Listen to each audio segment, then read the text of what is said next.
everybody. Welcome to the Challenge Award. Thank you for finding us again. My name's Emily, this is Ellie, and I've got my helpers in the garden with me. I've got Big Anne, I've got Junior Anne, and Baby Anne sitting on the orange dog, and yeah, Lulu's just behind there, sitting there, like chewing on a bone. Well, hopefully that's what she's chewing on. So we're back to do a new course. This is a challenge award, and there's 5 challenges going to be involved, and every time you complete a challenge you will get a certificate if your parents and carers, or you upload them to me, send me a message, and we'll be able to give them a certificate. Yes, we will. Now with this course we're going to go a little bit more into a depth of knowledge, so we're really going to be testing some of your skills that we've already learnt from the Star Award. Because if you remember in the Star Award, what did we learn, Ellie? Yeah, you're right. We learned how to deal with ouchies. Remember, it's code red. Then we learned how to be able to deal with someone that's not breathing, and we did chest compressions to them. Remember CPR? Then we looked at somebody that was choking. Nah, wasn't very good at acting, was I? And then we looked at someone who's unconscious. We had to put them in a recovery position. And then the final one was burns. Yeah, so hot ouchies we looked at. So we're going to try and apply some of that knowledge to some of these skills we're going to be learning in the next course. So challenge 1 today, we're going to be learning about heat and also cold. So we're going to be looking at what happens when we get too hot and also what happens when we get too cold. Now you might have noticed something a little bit different about this course. We're not actually going on live on Facebook, so you won't be able to put any comments on there, but please do message me afterwards. And the reason we're not going live, Ellie, go and tell them. Yep. Ellie and I have been very busy doing lots of volunteering, and the only time we can actually get to do Facebook Live events at the time when you guys will probably want to be eating your dinner. So that is why we're filming it. We're still filming it live, it's just not on Facebook Live. So you could be able to complete these at a time that's convenient with you. Right, so challenge 1, heat. So let's talk about what to do if we're too hot. Now this weather has been glorious for the past few days, and I think we've got more things good to come, and Ellie has been there enjoying the sunshine, running around the garden, playing.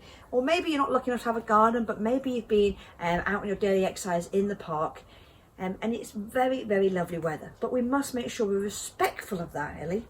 We must make sure we're dressed properly, and you're not dressed properly. You haven't got a hat on, you haven't got your sunglasses on.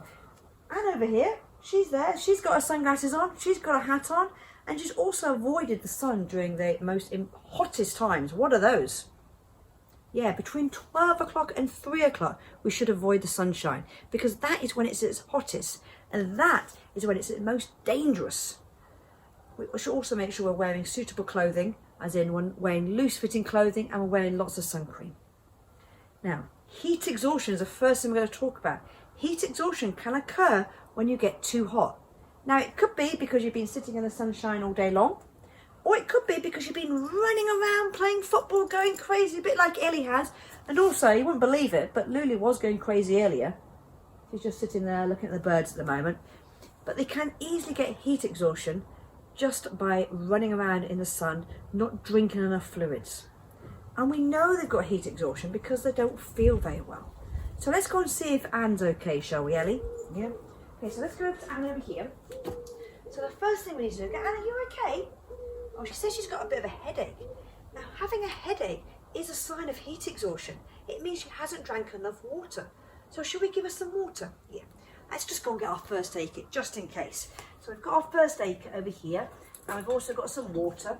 So we'll come over here because she gets very dehydrated. So we must make sure she has some water. So drink away. Good, good, good. Drink lots of fluids. Now, if she tells me she's still not feeling very well, what else might she tell us, Ellie? Yeah, she might say she's feeling very dizzy. Yeah, and if she's feeling very dizzy, and if she's sweating lots, we need to get her out of the sun. Now, I know we're not in the sun at the moment, but imagine we were in the sun. We need to get her into the shade. So find a tree and put them underneath a tree, or take them inside if you can. If you can't, then maybe make some kind of shade shelter. So I've got an umbrella here I can come and just put over here, just to create a bit of shelter. There we go. Just to make sure you're in the shade, Ellie. Can you just hold that, Ellie? Perfect. Oh, not Ellie. You're Ellie. I meant Anne. Silly me. Sorry, Ellie. You're probably thinking, what am I actually to hold that for? Yeah, so we're going to keep her in the shade. We're going to make sure that she's okay. Keep drinking lots and lots of fluid. Shall we just take her temperature? Well, here we go. Let's just put this temperature on her forehead there, because some of your parents and carers might have a thermometer that you put on your forehead and it tells you what your temperature is at. So let's just do that again. Okay, Ellie, can you see what that temperature is? What is it? Oh yeah, that's quite high, isn't it? So that's saying our temperature is 38 degrees Celsius. Now, do we all know what your body temperature should be? Go on, shout out and tell me what your body temperature is. You tell me as well. Yeah, on average, it should be around about 37 degrees Celsius. On average. And if it goes higher than 38, that's normally a sign of suffering from heat exhaustion. So you need to keep them in the shade.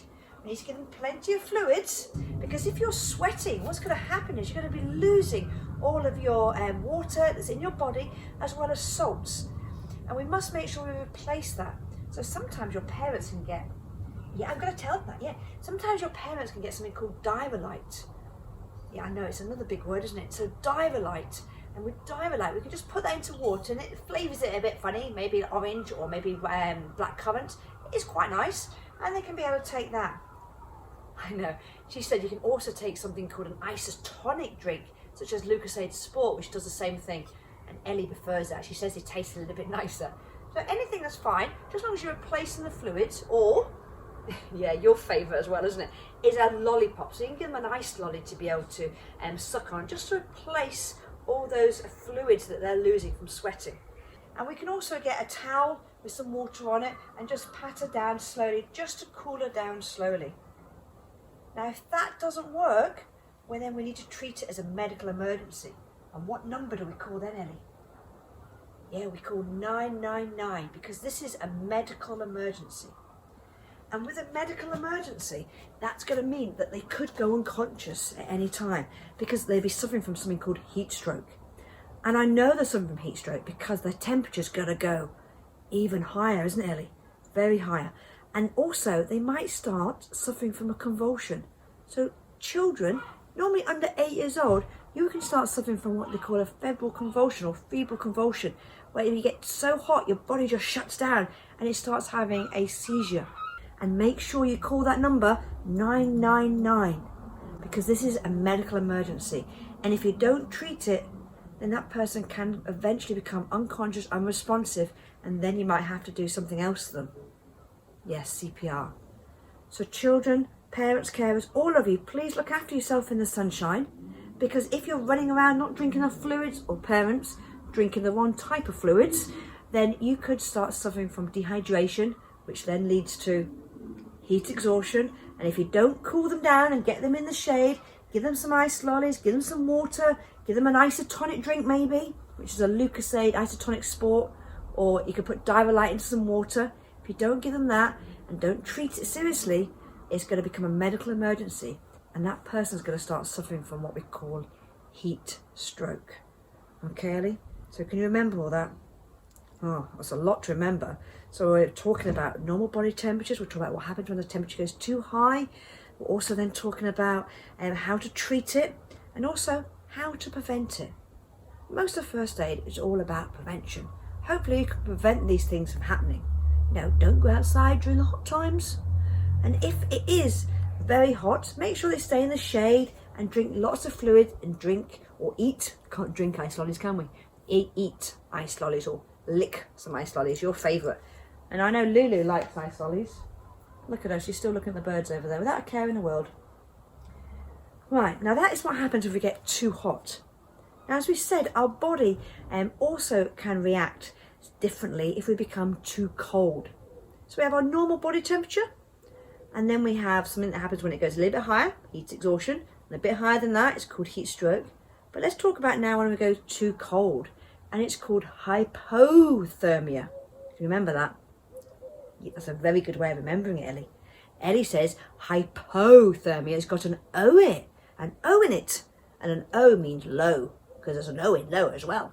So hypothermia means low, so a low body temperature. And it can be caused by people not wearing the right clothing. Maybe when you go sledging, when it's snowing, you get all excited and maybe you're not wearing the right clothing.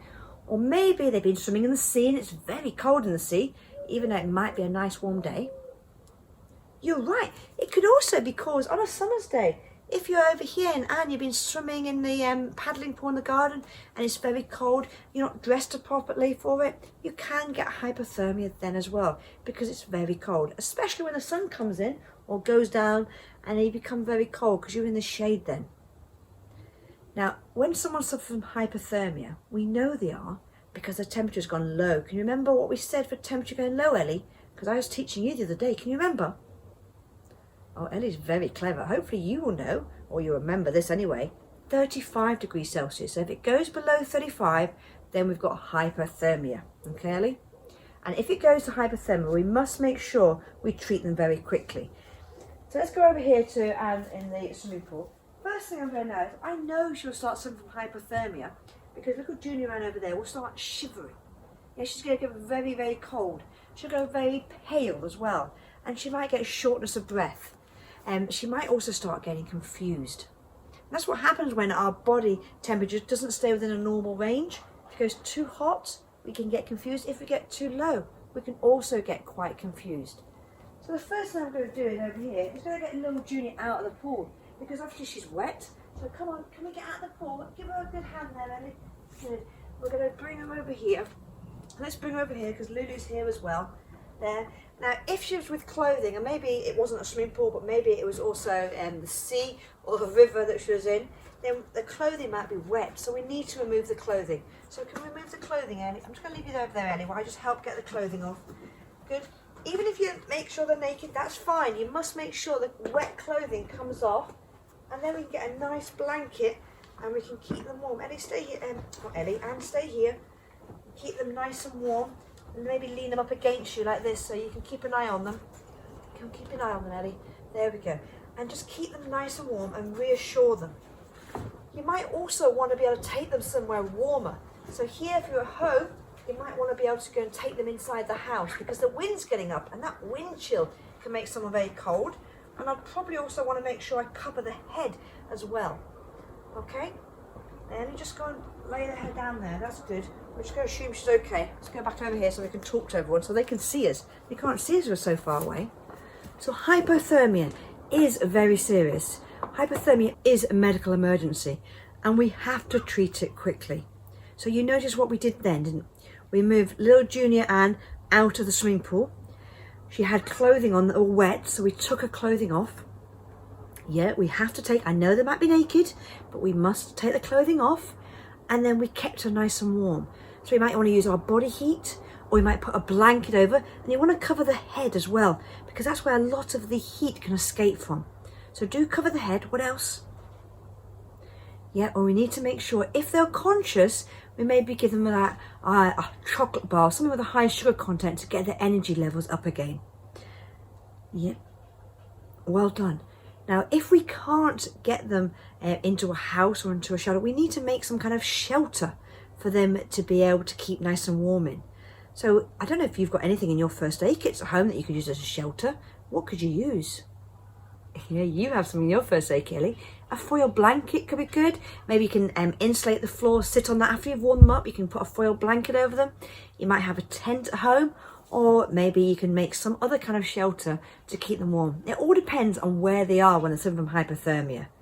You know, if they're out and about in the middle of a hillside somewhere, you're going to have to be creative and come up with some kind of shelter. But if you're at home in my garden, you can just go into the house to keep nice and warm. Yeah, Ellie, go on, you tell them. You can't, can you? Yes, you can. Okay, no, she wants to tell you. She's going to say the things to avoid. Please, if someone's suffering from hypothermia when they got too cold, you cannot go and put them straight into a warm bath. You can't start massaging the skin. You can't massaging the muscles. You can't go and put them next to a big fire. That's warming them up too quickly. You've got to do it in a gradual process. It's very important to do it all very gradually. Okay? Yeah, I know, Ellie, that's quite a lot to take in. We've covered lots of topics there. 3 big things. We've talked about what happens when you get too hot. And there's 2 conditions you can suffer from. And that mainly is heat exhaustion and heat stroke. And then we looked at hypothermia. And the other thing we didn't mention about hypothermia is we said the temperature drops below 35. But if it does drop even lower than that, then that is when really they're probably going to go unconscious. And what do we do then? Yep, we do CPR to them. Okay, challenge number 1 for you guys. You are going to imagine that you and your friend have gone out for a walk and it's a very cold day, very cold, and your friend was wearing shorts and t-shirt. Rather silly, wasn't it, Ellie? Yeah, and they're going to start suffering from hypothermia. They're getting very confused, their speech is slurring, they're gone very pale.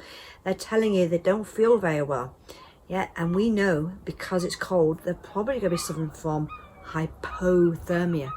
So it's your job to be able to treat them. And challenge 1 is I want you to be able to create a shelter that you can be able to shelter them in order to keep them warm, especially from the elements such as a wind. It's a very windy day today, and even though I know it's sunny, I want you to imagine it's a cold day and you want to be able to shelter them from the elements. Now you can do that. Now if you're struggling with that one, maybe you can design it, or maybe you can make it in your house or outside in the garden, or you could just design it on paper and you can come up with the perfect shelter that you can create. We're looking forward to seeing photos of that, or we're looking to see photos or your drawings. We don't mind, but make sure you tune in for challenge 2. We'll be coming to you shortly with that video. You take care, see you later, keep safe and keep well. Lulu says goodbye somewhere, she's in the garden eating something else probably, and Junior, adults, Annie, all of them say hello as well and goodbye. Take care guys, bye.